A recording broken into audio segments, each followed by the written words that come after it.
love the Monte Carlo. That's top shelf. I couldn't not put this in there with my guest being a Canadian. Vino's gonna give me hell for this. It's got this like cachet, this cultural cachet when the drink doesn't warrant it. You could just use a fireball and throw some lemon in there. I'm like, yeah, but. We've got a little bit too much pride for that. Or it's like if someone just made an old fashioned and said, you know what, but we use scotch. Oh, yeah. When a drink has maple syrup in it, do you feel like you need to like it as a Canadian? A little bit. Sorry, am I playing into harmful Canadian stereotypes? No.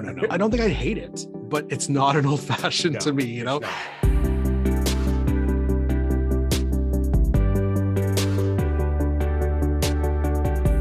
Hey, what's up? Welcome to Through the Mixing Glass. My name is Joel. Thank you so much for being with us here today. We have a special guest. We've got Rob from Rob's Home Bar. How you doing, Rob? I'm doing great. So Rob, for people out there who maybe follow me but don't follow you, why don't you tell everyone about your channel and kind of what they can expect?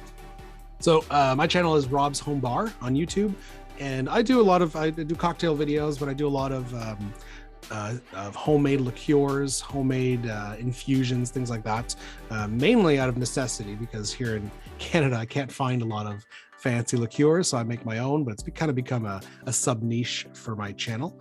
Yeah, I love that aspect of your channel. Just to interject, I think that the way that you're always making those different syrups, liqueurs, infusions, I think that is so cool, and that's such a great resource for people. It's definitely become kind of a passion, but it came out of necessity, because the first one was actually allspice liqueur. It was like there was like 10 drinks I wanted to try with allspice, and it's not available anywhere. So I was like, well, you know what?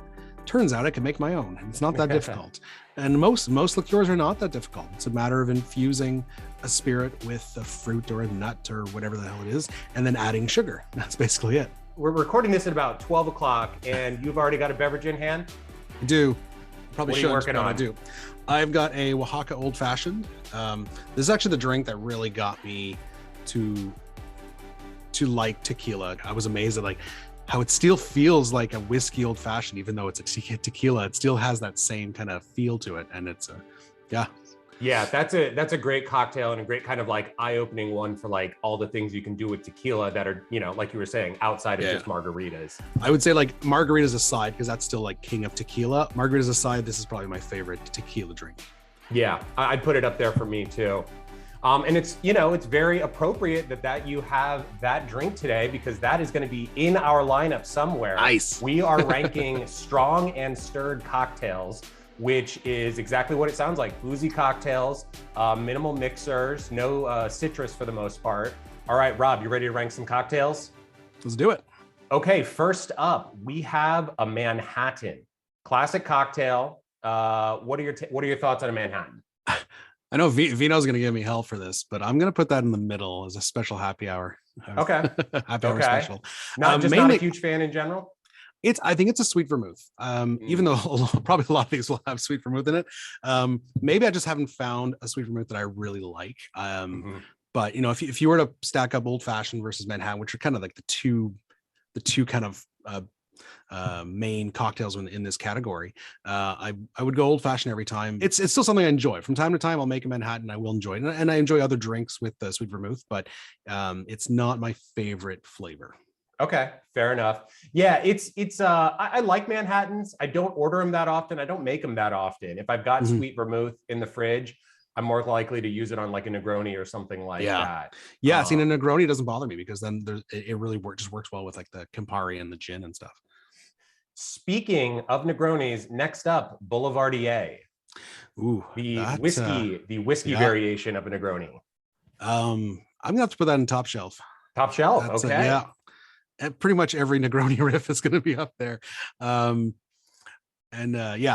just I love Campari. It's funny because my very, very first Negroni, I was just like, what the hell is this? this is nasty. Like, who would drink something so bitter?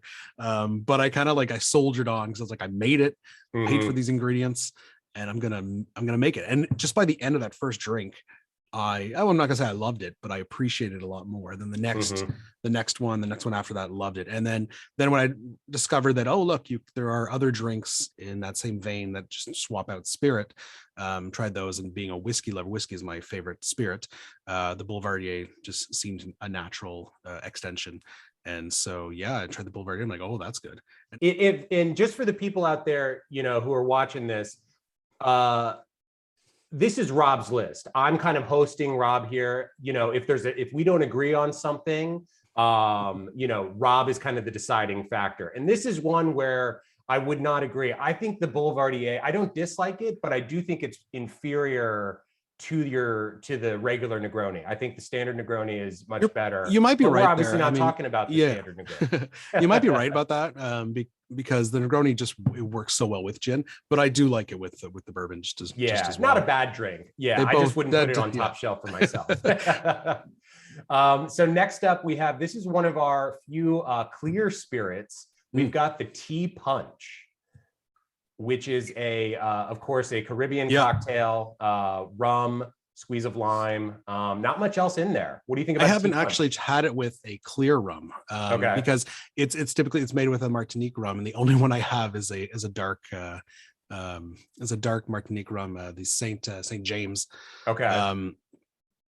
And it's one that it's kind of, I feel like it's made differently everywhere. I think Leandro originally made one with crushed ice. I've seen it done with a big rock of ice, like an old fashioned. But the way I make it, not because I prefer it that way, but just because that's how it was told. It's from the Smuggler's Cove book, and there's actually no ice in that one. It's just like a little bit of a little bit of cane syrup, cane sugar or cane syrup, and then your rum, and like literally 6 drops of lime.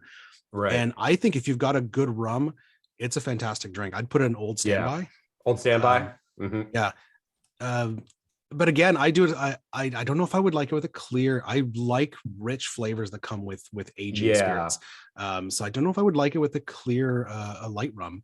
I've made it with Smith and Cross, which is my favorite rum. Oh my God, that's just like a flavor bomb. So. Yeah, absolutely. Yeah, you would definitely want some ice with that, or else you're gonna get knocked on your ass. Oh no, I drink Smith and Cross neat. I love that.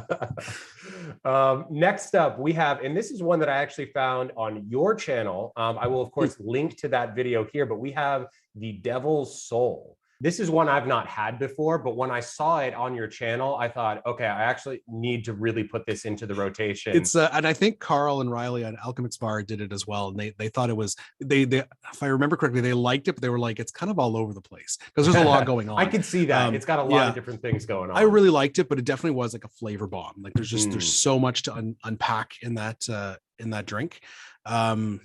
I'll probably put it in the middle, happy hour special. It's not, because it's honestly, I don't think I've made it since recording the video. So it's not like it's not up there in my favorite drinks, but I did really enjoy it. Yeah. If I went to a bar and saw it on there, and was like, oh, I know that drink, I would definitely. Yeah. It does seem like maybe a lot of people like, Amaro is kind of like an intimidating thing to get into. Maybe this would be a good first, drink for someone to try. Yeah, definitely. Because it's only got like a half an ounce or of Averna. And Averna is one of all the Amaros. I've got about eight different Amaros. I pretty much have everything that is locally available. Right. I know someone like Uncle Pete has like 50 Amaros. I know. His Amaro collection is very impressive. But Averna, I find, is kind of that middle ground. It's fairly interchangeable with any other, but it doesn't have like one strong flavor that pops out. It's bittersweet, it's herbal, but it's pretty there in the center. Yeah, agreed. Next up, we've got another one that also features an Amaro. We have the Toronto cocktail, and I couldn't not put this in there with my guest being a Canadian. Are you familiar with the Toronto? I'm familiar. I don't think I've had it, but it's got Fernet, right? Yeah, exactly. Canadian whiskey, Fernet, maple syrup. That's one I have not made yet. Okay. I think because when I wanted to make it, it took me forever to find Fernet, and so that's why I didn't make it, and then I kind of forgot about it. But I'll definitely have to try it out. But just judging from the ingredients, I would love this cocktail. It sounds like something you would like. If you haven't had like Fernet though, it's powerful stuff. Yeah, I have some now. I've since found it, but I love it. I used it in a cocktail during Christmas, and I like that it has like a minty quality to it without having any mint in the recipe. Apparently that menthol, I looked into it, and the menthol taste comes from a concentration of saffron. So if you have enough saffron, it actually kind of like leaches out menthol. So, I didn't know that. I just assumed that they used mint. yeah, there's mint in it. That's crazy. Okay, learning definitely something new. Toronto definitely put it in the center there. Okay, all right, we'll put that in the middle there.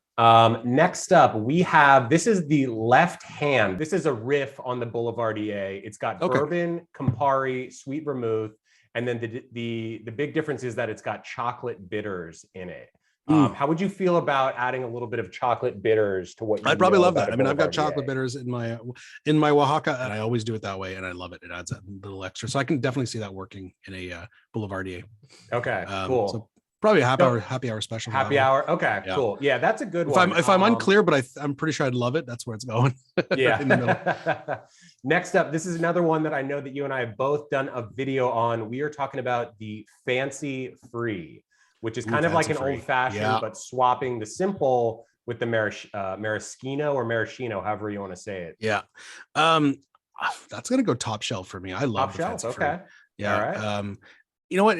I love maraschino. It gives it. A lot of people say it's sweet. I don't find it sweet, but it's got that like really that bright kind of cooling sensation. Like it's hard to describe, but I find it works, especially if I want an old fashioned. And as much as an old fashioned is not, most people would not consider it a sweet drink. If you want something that is even less sweet, that you don't want no sugar in it, then the Fancy Free is perfect, because the only sweetener is coming from the maraschino, which I don't consider to be very sweet, and it's got that really bright, cooling, almost menthol like sensation. How do you feel about the Luxardo maraschino in general? Do you like it? I'm not a huge fan. I like it. I wouldn't drink it on its own, but I like it when it's used properly. You know, like in aviation. I know that's not a lot of people's favorite drink. I kind of like the aviation. Not my favorite, but it's good. Okay, so brass tacks. You're happy with you're still good with the Fancy Free on the top shelf? Yeah, let's keep it on the top shelf. I do make those quite often. Okay, cool. Next up, this is another one that maybe is not the most common, but I think it's pretty damn good, so I had to include it. This is the Anjanu. Which is cognac, sweet vermouth, and cinnamon syrup. Kind of it's like a riff on a Manhattan, but swapping in the cinnamon simple and the. I've not tried that one. I don't know where I'd put that one. Yeah, like I said, how do you feel about cognac? What do you think about cognac? Cinnamon syrup? Yeah, love cinnamon syrup. Love cognac. Like I said, not the biggest fan of Manhattans or well, this one seems like it probably not. But not above happy hour. I'd put in I'd stick to the happy hour with that one. Yeah. But I will give it a try. I got to remember all these that I haven't tried and definitely try a remedy. Yeah, I did a riff on this for one of my I think it was like my second or third video ever with whiskey, swapping out whiskey instead of the cognac, and then just basically just doing a whiskey cinnamon simple version of it. And that was really good, because it's kind of it's like Fireball. Like no one likes, or really, I mean, like Fireball, sure, it tastes good, but no cocktail nerds get into Fireball because it's kind of just a shot thing. But whiskey and cinnamon are is an amazing flavor combo. Yeah, like you said, cinnamon and whiskey work great together. I think both Vito and I did a cinnamon sour last fall, and that's a fantastic combination. A cinnamon whiskey sour with whatever else you want to throw in there. Delicious. Yeah. And it's a great combo. But some people would just say, well, you could just use a Fireball and throw some lemon in there. I'm like, yeah, but we started with a much better whiskey. We've got a little bit too much pride for that. Yeah. Next up, I think this is going to be one that you like. How do you feel about the Monte Carlo? Ooh, love the Monte Carlo. That's top shelf. Top shelf. All right. Benedictine is one of my favorite liqueurs. I kind of call it the Christmas liqueur. I love those spices. I made it last year, so 2020, Christmas 2020. I made it as a Christmas cocktail, because for me that Benedictine, it's got the spices, it's got the herbs. It just tastes like Christmas. Yeah. So adding that to whiskey, and again, one that has a few different recipes. I find the way I like to make it is I use rye, and then Benedictine, and then Angostura, but I also add one or two dashes of Peychaud's bitters, and that just rounds it out. And it's such a good old fashioned variation. Love it. Next up, we have another Manhattan riff. We've got the Little Italy, which is swaps in Chinar. So rye, sweet vermouth, and Chinar. How do you feel about Chinar before we talk about this? I do like drink that you Chinar. haven't had? There's not too many Amaros I find offensive, so I do like Chinar. I would definitely try it. Yeah. Put that in the happy hour. Okay. All right. Not too many here I don't like. We're not using the bottom two tiers. I know. We're going to need some hot takes in the next few here. Yeah, this one's really good. I picked up a bottle of Chinar for like the first time ever a couple months back. I've been looking for ways to use it as much as possible, and this has been a favorite of mine. Next up, we have our other clear spirit one. We've got a Martini. Martini. I'm gonna put however you want to, however you define it. Like, tell me, do you have a favorite Martini? Yeah, well, I like the 2-1, the 2-1, 2-1-2 technically, because so what I like to do is do two ounces of gin, London dry gin, 1 ounce of vermouth. I'm not a fan. I feel like I don't like that whole kind of trend of like having like a spritz of vermouth, or you need at that point you're just drinking gin at this point. Like, it just ask for gin on the rocks if that's what you want. You're like, oh, just a hint of vermouth. Then you don't like vermouth, don't have a martini. Right. Yeah, exactly. Just drink gin on the rocks. That's clearly what you want. Yeah. So yeah, I do 2 ounces of London dry gin, 1 ounce of dry vermouth, and then 2 dashes of orange bitters. I feel like you gotta have the orange bitters in there. Yeah, it really rounds out the drink. I would put that in Old Standby.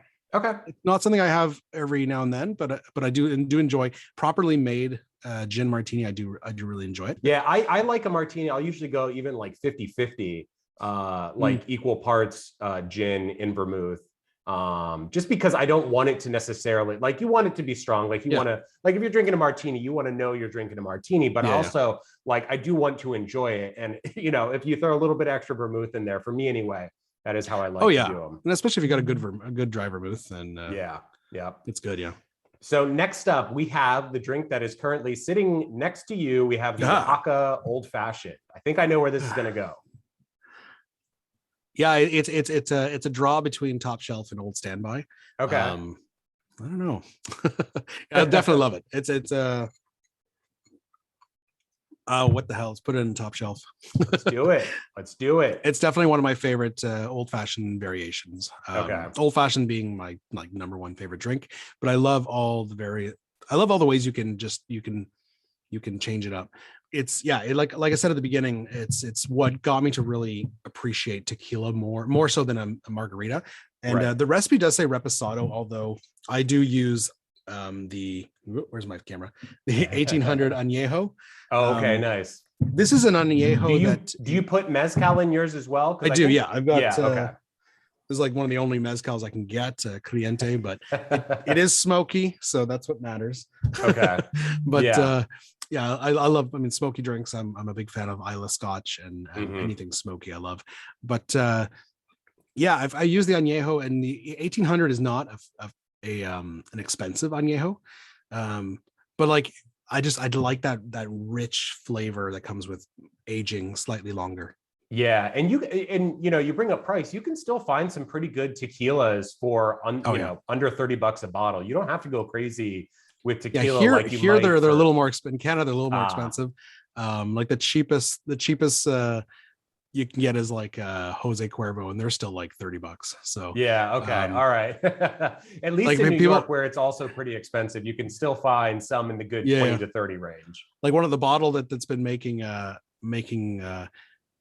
headway last year was the Dwayne Johnson's tequila, the Terramana. Oh yes, and I got the Terramanos. Is that what it's called? Terramana, yeah. I got the Reposado, the Blanco Reposado. Apparently they're working on it on Anejo, but the Blanco Reposado made it to Canada. I tried it. It's good. Nothing to complain about. But I mean, my go-to bottle is Espolón Reposado. Yeah, that's a good for one. making margaritas and stuff. And that bottle cost me about $35. Terramana's like $55. Oh wow! So I'm like, and in my opinion, they're both equally delicious. So is it worth the extra 15? Not so much. Yeah, I'm just making margaritas out of it. Yeah, I'm very much in the world of like you don't need to be using top shelf stuff in all your cocktails. Like if you want to and you have the resources for it, go for it. But for me personally, I'm always looking for those mid-range bottles that are like quality, but not like flash and like hype and stuff like that. And it's all about the price doesn't necessarily mean higher quality. It's about availability, and right. For I'm up in Canada, so it costs more to bring it here. Let's talk about the standard old fashioned. Where are you going to put the standard? Well, it's going to the top shelf for sure. However, I do make mine with rye. Oh, okay, all right. Yeah, I prefer that kind of like a spicy, peppery note that rye has. I love bourbon, but especially when you're adding a sugar syrup to it, I find the old fashioned gets too sweet. Yeah. Do you? What about your bitters selection? What do you do for bitters?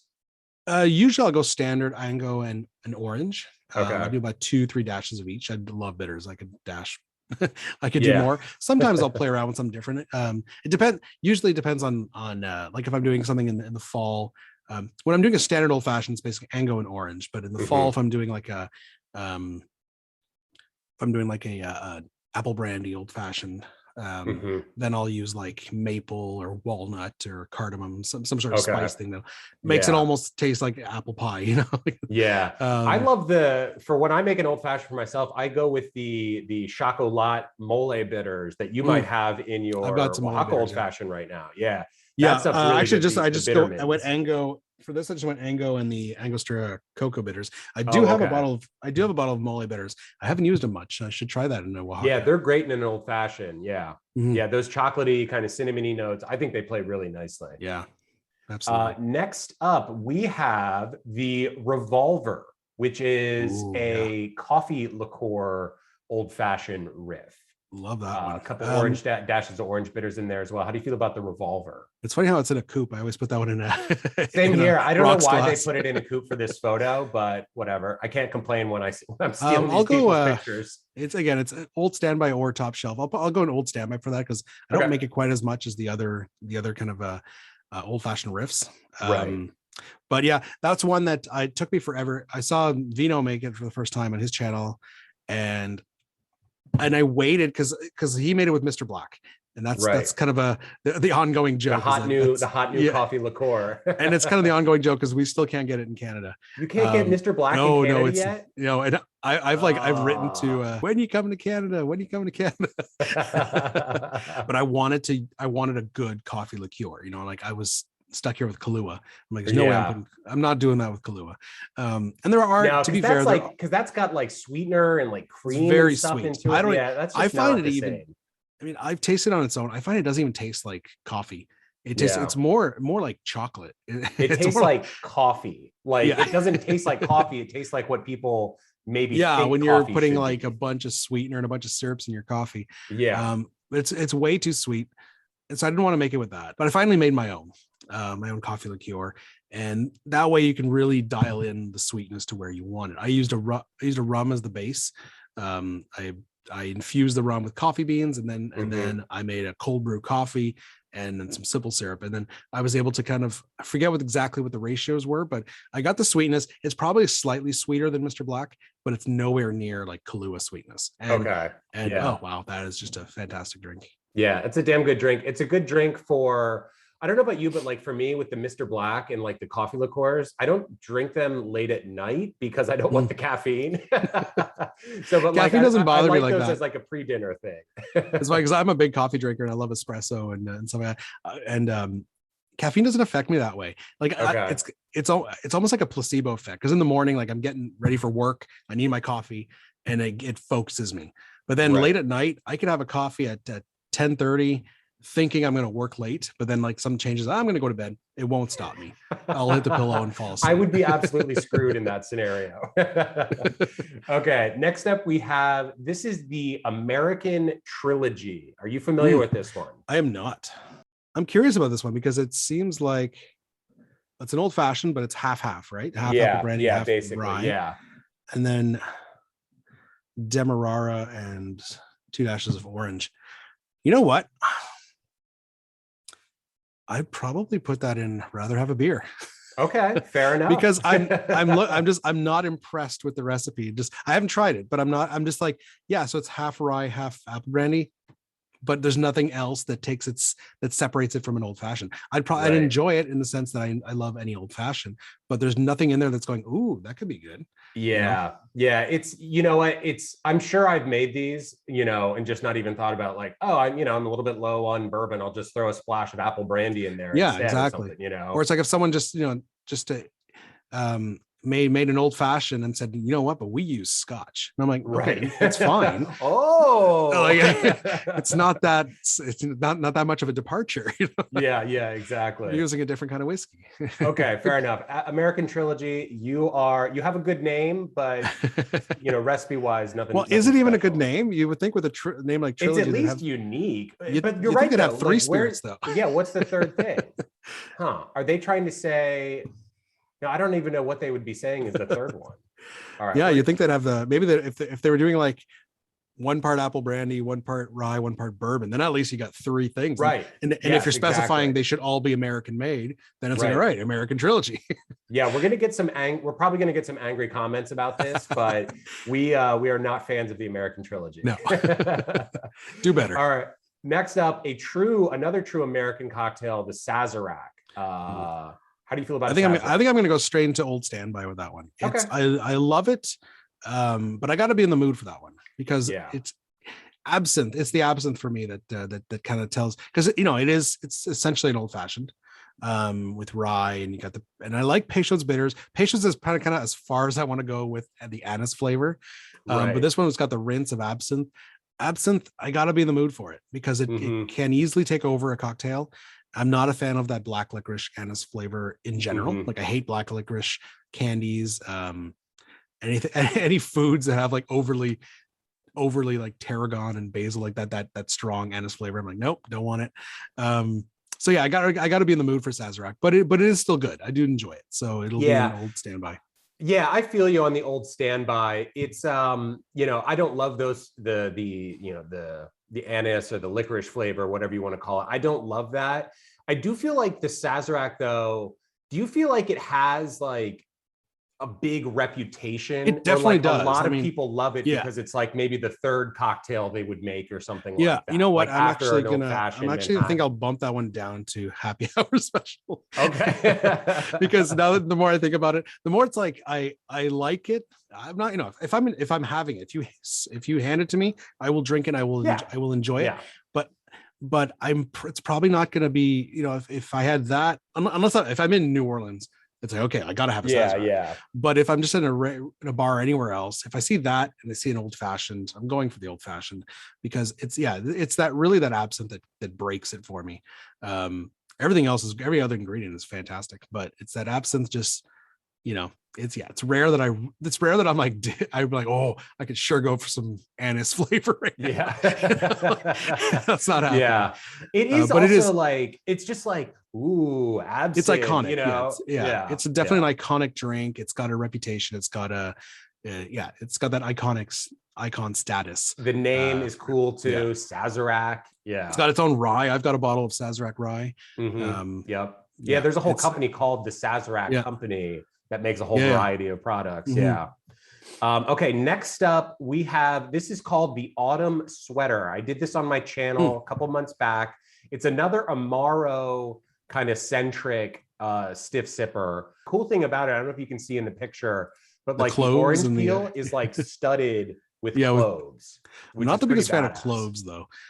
Cloves can overpower. I mean, on the picture there, they're sitting above the rim, so that might be fine. If they're touching the liquid in no time at all, that's going to be very clovey.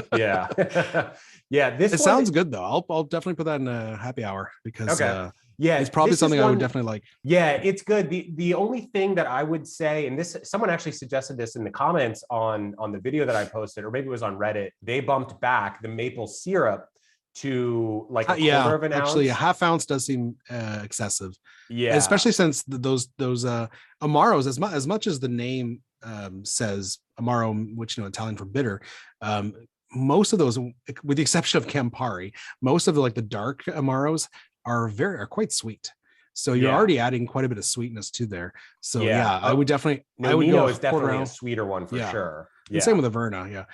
So I would definitely go like a quarter ounce or even just like a bar spoon of maple syrup. The maple is going to be nice because it'll add a nice flavor. But yeah, you could easily overdo it with anything that says like half ounce of maple syrup. I'm always like, yeah, you sure about that? Do you feel like when a drink has maple syrup in it, do you feel like you need to like it as a Canadian? A little bit. I've actually got or is that sorry, am I playing into harmful Canadian stereotypes? No. Well, we love maple syrup. That's our thing. Okay. Next up, we have the White Russian. How do you feel about a White Russian? White Russian, it's just probably a dump bucket there. Dump bucket. All right. Yeah, we got one in the dump bucket. I kind of wanted to have one in each category. No, I feel like we need to. Yeah, you need to have one in there. It's it's too sweet. I say I'm not a fan of creamy drinks, but then again, I've done so many on my channel. Yeah, you just did a whole bunch of cream drinks, didn't you? I know. Yeah. Well, I did in the Christmas time, I did a whole bunch, and then I did the Ramos, which has some cream in it. But over like, I love I love flips. So flips are fun. They do have cream in it, but there's the egg white in there, and flips or anything frothy. I like froth, but just cream on its own. I don't put cream in my coffee. I drink coffee black. Cream on its own, I find in a drink is kind of like, it's just a weird ingredient. It is a weird ingredient. It's a weird ingredient to just pour in and not really even, like you were saying, like it's not a shaken, so it's not emulsified in any way. It's just you're just layering on that. It depends on there's different techniques, but the one I've seen the most is the layered cream on top. And yeah, like I made last year for Christmas, I made a gingerbread White Russian, and so I made a gingerbread syrup. So it had more to it, but it still wasn't, to me, like I enjoyed it, but I wouldn't make it again. But yeah, it's vodka. I'm not a big fan of vodka because there's no flavor to it, and then you got cream, which is kind of like boring. The only flavoring there is Kahlua, and we've already discussed that Kahlua is crap. So none of the ingredients there really do it for me. And this is another one though, where like it has the reputation because of Big Lebowski. People like, he's making them drinking the entire movie. It's got this like cachet, this cultural cachet when the drink doesn't warrant it, Yeah, I know. I like drinks where you taste. That's why I'm not a vodka fan. I want to taste the spirit. I like. What are you paying for with vodka? Yeah, and like, well, and that's the kind of the difference between classic cocktails and modern cocktails. Modern cocktails, it's all about hiding the alcohol, whereas classic cocktails, it's celebrating the spirit, and we want to taste that spirit. We just want to balance it out, add a couple flavors in there, but like the spirit must shine. That's the point of a cocktail. All right, Rob, our final drink of the day, we have the Wisconsin Old Fashioned, which is about as polarizing as it gets. How do you feel about a Wisconsin Old Fashioned? Yeah, I don't think I've ever had one. I know exactly what it is because I've debated it many a times on, and I will offend a lot of people if I put it in a dump bucket. You know what though? I probably would put it in rather have a beer. Because I don't think I would hate it. White Russians in the hate category. I really don't like White Russians. The Wisconsin Old Fashioned, to me, it does. And I remember Jeff from Tiki Drinks at Home. Yeah, he made it, and he showed it, and I knew what it was, but I didn't know to what extent. When he made his video, he showed a few variations. Like if you ask for it sour, they like squirt in some Sprite or something. Yeah, exactly. So I don't think I'd hate it, but it's not an old fashioned to me. It's not an old fashioned. I love that it exists. But it's a drink. Fashioned. Exactly. Yeah. It's a drink. It's a cocktail, but it's not an old fashioned. Stop calling it an old fashioned. Yeah. I love regional things, like regional peculiarities. Like I love that every region has their own chip company or like their own, like those sorts of things. And I love that the state of Wisconsin has this version of an old fashioned, and it's easy to see how it kind of got to where it is now. Well, but it's just not the same. Yeah. And what's interesting is what I would say too is, I would probably like if I went to Wisconsin, ordered one there at a proper bar who knew how to make it their way. And you had that like squirt of Sprite or whatever the hell it is. I would probably enjoy that drink. What I don't like is how the Wisconsin way and the traditional way of making old fashioned kind of got blended. Yeah. And then you have people making like muddling the cherry and orange, but then making but then finishing off with the classic recipe. I was like, Yes. that's just completely wrong. No, you're right. They met You're not in the making middle, either. and both of them got worse for it. Yeah, exactly. You're not making either of them. You know? Yeah. They're not using the crushed I've ice. had a Wisconsin Old Fashioned. I've made it myself because brandy is like super cheap, and you can get a decent bottle of brandy for like $15. Yeah, They're actually brandy's not pretty cheap here. tasty. So I would, if it were my list exclusively, I would bump it maybe up a little bit in the rankings. But it's night and day difference between like a good classic old fashioned. You know, if I went to a craft bar locally, and I don't think there is one that would offer, and they actually made a point of listing a Wisconsin old fashioned, I'd probably try it to see what are you going to offer me, you know? Yeah. But yeah, I think I'll keep it there because I'd probably enjoy it as a drink, but I'd still like, yeah, it wouldn't be my first choice. All right, Rob, that completes our list. 20 strong and stirred cocktails. How do you feel about the list and where it stands now? You good with where everything wound I think up? so. I mean, I'm looking at what we top tier. We had the fancy free, the old fashioned, the Monte Carlo, the Boulevardier. Yep. Oh, we didn't actually have the Negroni on the list, eh? Yeah, I left that one out. You know, it would definitely be one top that I shelf. wanted to put in, but forgot for some reason was the Vieux Carré. I wanted to put that on here, but now we're at the end of the video and I'm realizing it's not on here.